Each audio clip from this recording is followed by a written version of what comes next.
তো নিচের দিকে চাপ দেন, ঠিক আছে? সেক্ষেত্রে আপনার লেয়ারে লেয়ারে করতে হবে, পাতলা পাতলা লেয়ারে অনেক করতে হবে। মানে হালকা লেয়ার দিলেন শুকিয়ে গেল, তারপরে আবার 5 ঘন্টা পরে আবার একটা দিলেন, এইভাবে করতে হবে। সমান হলে আপনার আস্তে তাড়াতাড়ি হবে, ভালো হলে আপনার লেয়ার পাতলা দিতে হবে।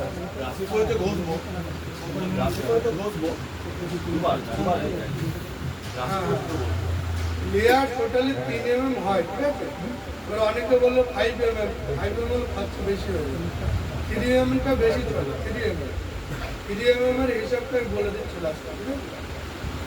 আর যারা এমনি প্র্যাকটিক্যালে শিখবেন, প্রত্যেকটা বলছি স্যাম্পল নিয়ে প্র্যাকটিক্যালে বাড়িতে করবেন, মুখে বলে দিলেও সব বুঝতে পারবেন, ঠিক আছে?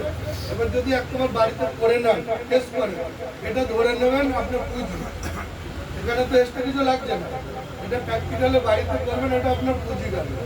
ব্যবসা পড়ে হবে, আগে শিখতে হবে। যারা আমাদের ভারতবর্ষের কথাই বলি, প্রত্যেক মাসে লক্ষ লক্ষ ব্যবসা কিন্তু তৈরি হয়, কিন্তু তার 1% ব্যবসা টিকে থাকে আর সব মারা পড়ে যায়। তার কারণ কি জানেন? তার কারণ না শিখে করে। ব্যবসা তো করতে যায় কিন্তু ব্যবসা না শিখে, যে ওই বোনের পাশে একটা দোকান করেছে, প্রচুর লাভ হচ্ছে, তাই দেখে আমিও ব্যবসা করতে লেগে গেলাম। আসলে ওর ব্রেনটা যে কাজটা করছে, ব্যবসাটা গ্রোথ হচ্ছে, আমার তো সেটা নেই। তাহলে সব কিছু ব্যবসা ভালো জিনিস, ব্যবসা খুব ভালো জিনিস, এখানে গ্রোথ আছে। এটা চাকরিজীবী মানুষ যদি 20 বছরে গাড়ি বাড়ি করতে পারে, এটা ব্যবসাটা মানে 2 বছরে করে নিতে পারে, বুঝে গেল? কিন্তু ব্যবসা শিখে করতে হবে। ব্যবসা যদি কেউ না শিখে করে তাহলে শেষ। ব্যবসা এতটাই মানে কি বলবো সূক্ষ্ম জিনিস, আপনি যদি শিখে করেন তাহলে বিরাট একটা উপরে চলে যাবে, আর যদি না শিখে করেন তাহলে শেষ। আমি প্রথম একটা ব্যবসা শুরু করেছিলাম 2013 সালে। আমার ছোটবেলা থেকে মানে ব্যবসার দিকে প্রচুর আগ্রহ। 2013 সালে একটা ব্যবসা করে আমি প্রচুর লোকসান হয়, ধার খেয়ে। আমার পাড়ার একটা কাকা ছিল, তারাই বলছি কাকা এরকম এত টাকা লস খাই, বলছে ঠিকই আবার করবে, আবার লস হয়। একটু কথাটা একটু দূরে বলুন না, বুঝতে পারছেন? হবে না, এরপরে শিফটে নেবে, উচ্চ জোর হবে না, পেছনটা টোকেন না। যাই হোক, কাকা বলছে তুই যে ঝাড়টা খেলি, তুই আবার যদি ব্যবসা করিস আবার অন্য ব্যবসায় ঝাড় খাস। আমি বলছি এটা কেন হয়? বলছে তুই ব্যবসা কোথা থেকে শিখলি? ব্যবসাটা শিখলি কোথা থেকে? আমি যে লোকে করছে দেখে আমিও করলাম। বলছে এই জন্যে ব্যবসা যে তুই করছিস, ব্যবসা আগে বিজনেসের প্রথম অক্ষর বি, ঠিক আছে? তো প্রত্যেকটা অক্ষরে আলাদা আলাদা মানে আছে, এটা তুই জানিস? তাহলে কিছুই জানি না। তো বললো আগে ব্যবসার তোর ব্যবসাটা শিখতে হবে, তারপরে তুই ব্যবসা। যে ব্যবসায় করেন পৃথিবীতে, আপনি যে ব্যবসায় করেন না শিখে যে করেছে সে মরেছে, বুঝে গেল? তো আপনাকেও এই অ্যাপক্সের এজেন্ট প্রচুর পয়সা দিয়ে যাবে, আপনি এখান থেকে লক্ষ লক্ষ টাকা ইনকাম করতে পারবেন, কিন্তু আপনাকে কাজটা ভালোভাবে শিখতে হবে, বুঝে গেল? ভুল হলে হবে না। প্রথমে স্যাম্পল নিয়ে ট্রাই করবেন বাড়িতে, তারপরে যদি রেট পেমেন্ট না থাকে সেও বিকল্প আমি বলে দিচ্ছি।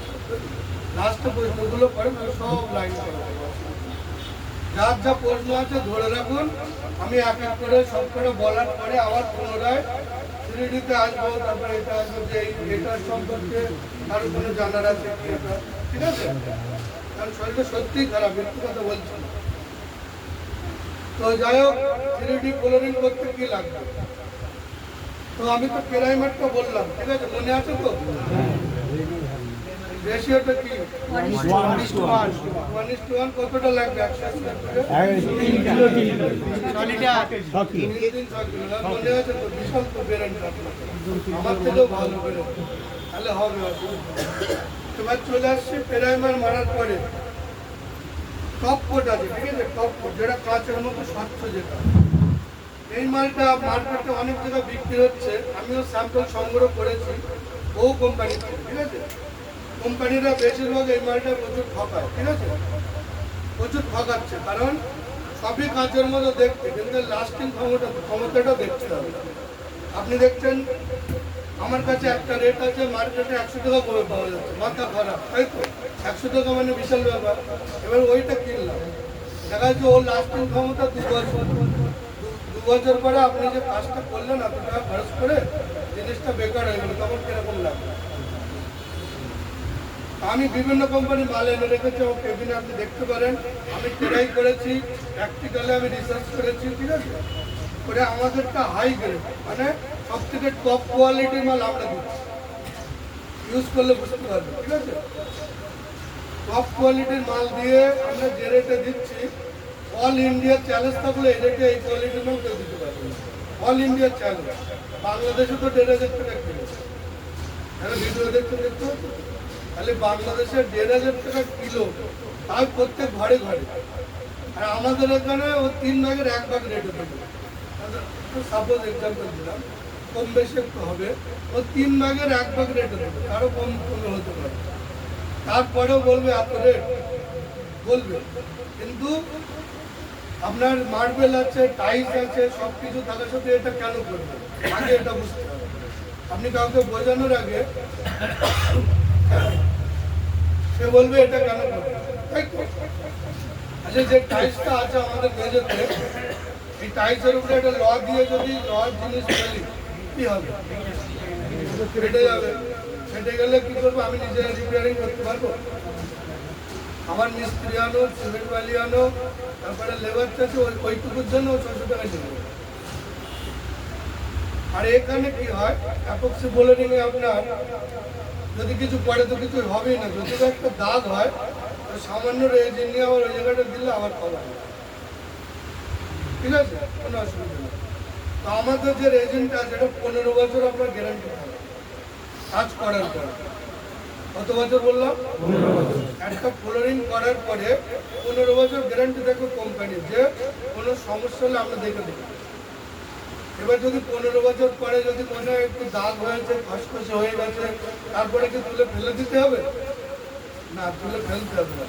তারপরে 1 থেকে 2 লিটার মাল নিয়ে আবার মিক্সিং করে উপরে একটা হালকা প্রলেপ দিয়ে দেবেন, আবার 15 বছর গ্যারান্টি চলে আসবে। এর জন্য একটা হাত তুলে হবে না? তাহলে লাভ কোনটা? এটা আচ্ছা, আমি টাইলস বসালাম, আপনারা আমার হয়ে গেছে, আপনাদের কারোর ধর বিয়ে হয়ে গেছে, বিয়ে হওয়ার আগে টাইলস বসিয়েছেন, এবারে বিয়ের পরে বউ এসে বলছে টাইলস বাদ দিতে আমার পছন্দ, এবার কি করবে? তাহলে আবার খুলে ফেলে দিয়ে প্রচুর খরচ, বউ তো বাধ্য হয়ে যাবে না, তাই না? টাইলস বাধ্য হয়ে যাবে, অসুবিধা নেই। তো তখন কি হবে? সব সিমেন্ট বালি তুলে এত টাকা খরচা করে আবার বাদ দিয়ে নতুন করে বাজাতে হবে, কত খরচ আসবে বলেন তো? কিন্তু ইপক্সিতে কি হয়, আপনার ডিজাইন চেঞ্জ করতে গেলে বেশি খরচ দেবে। ডিজাইন চেঞ্জ করে দেবেন, উপরে একটা প্রলেপ দিয়ে তারপর ডিজাইন করে দেবেন, আবার অন্য ডিজাইন হবে, বুঝে গেল? তাহলে এর সুবিধা আছে কি নেই? আগুনে কিছু হবে না, জলে কিছু হবে না, ঠিক আছে? তারপরে আরেকটা দিক, যেটা আমাদের টাইলস ও মার্বেল বসানোর সময় একটা জয়েন্টিং থাকে, এই জয়েন্টে বাথরুমের ক্ষেত্রে কি হয়, লিক থেকে যায়। যতই আপনি ওর উপরে হোয়াইট সিমেন্ট মারেন, যাই মারেন না কেন, কিছু কিছু জায়গাতে লিক হয় 1 বছর পর। লিকটা কোথায় যাচ্ছে? জলটা গিয়ে আপনার টাইলসের তলায় চলে যাচ্ছে, গিয়ে আপনার ছাদটা নষ্ট হচ্ছে, মেঝেটা নষ্ট হচ্ছে, এটা কি জানেন? কিন্তু রেজিনের ক্ষেত্রে আপনার যে ঘরটা আছে, পুরো ঘরটাতেই আপনার একটাই টাইলস হয়ে যায় বা একটাই মারবেন, এর কোনো জয়েন্ট নেই, পুরোটাই একটাই দেখা, লিক হবে না এবং লাস্টিং ক্ষমতা অনেকটা। আমার টাইলস খসখসে হয়ে যেতে পারে, হয়ে যেতে পারে, কিন্তু এগুলো হয় না। আর যদিও বা হয়ে যায়, তার বিকল্প লাইন কি আছে, 2 লিটার মাল নিয়ে হালকা করে দিয়ে দেবে, পালিশ করে বেরোয় দিয়ে দিয়ে দিলে টাইলসের উপর বসানো করা যেতে পারে, যে কোনো সমান জায়গায় বসাতে পারে। টাইলসের উপর ধরবে, টাইলসের উপরে করলে তো সব থেকে ভালো, কিন্তু ডবল খরচ কেন করবো? না, করা আছে, ধরুন করা আছে, আমি এটা করবো। অবশ্যই বেড়াই মারতে শুধু মারবেন, বেড়া তার উপরে একই পদ্ধতিতে করবেন। রাত ঢালাইয়ের উপর আপনারাই আমি বলে দিচ্ছি কিভাবে করবেন।